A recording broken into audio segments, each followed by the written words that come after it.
I've worked in a refugee settlement where we have two different tribes. They have a historic fight between them that's happened for years.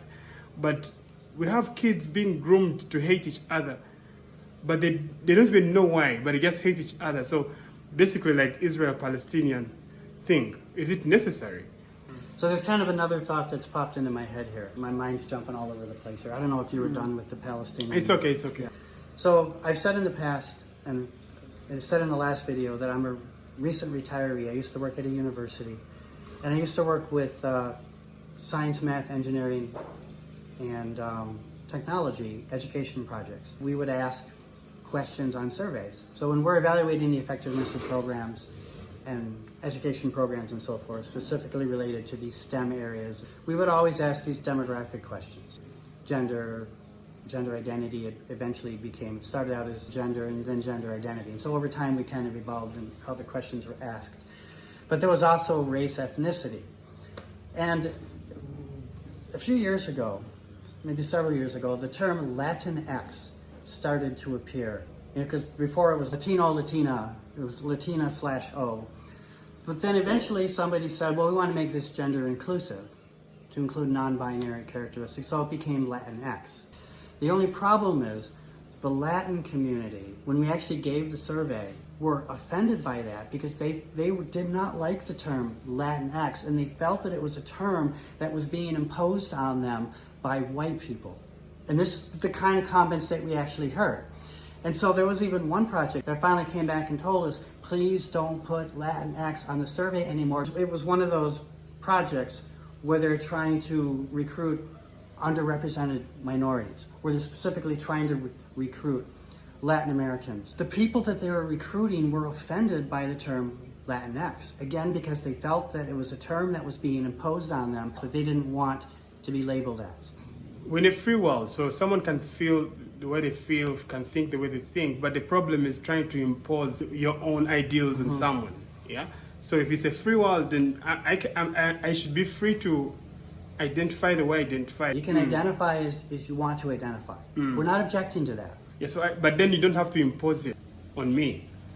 I have to have the freedom of non-recognizing whatever you want me to recognize. It's just in the same way, if I have a certain political view, if I have a certain religious view, you don't have to recognize it. You don't have to agree with it. You don't have to like it. You can hate it. Exactly. And you have a right to hate it. It's not right that some people have the moral authority to impose their beliefs on others. When last elections of the US, one of the candidates posted after the Black Lives Matter was like, if you vote for Trump, then you're not black. Come on. It was Joe Biden. Like, who does that? Yeah. Like, if I vote for Trump, I can still be black. I won't turn white. If Donald Trump had said, if you don't vote for Trump, you're not black, it would be a different story. Imagine the backlash that I know. And that is the hypocrisy that we are confronting. This is one of the reasons why woke has become a pejorative, and it's become an insult in the United States. So conservatives are criticizing it. People in the center, like Elon Musk, are criticizing it.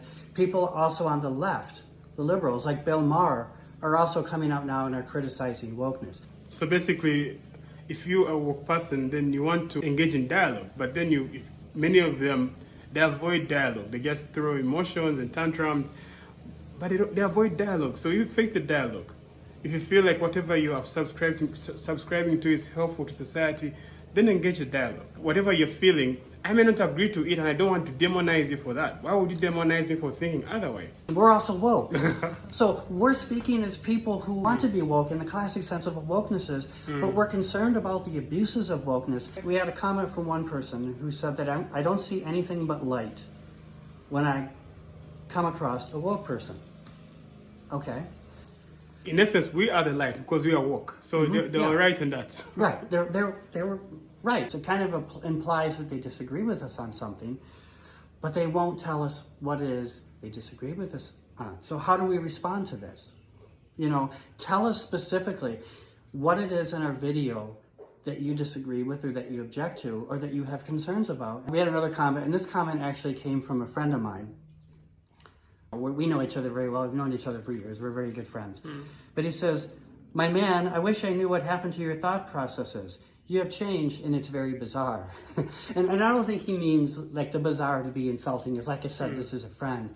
So he's maybe a little surprised at some of the things that I'm saying. You could find that he finds it bizarre because he has never got your clear mind on this kind of Right. issues, and that is also a reason. That's also we could use that as a premise to understand how things are out there.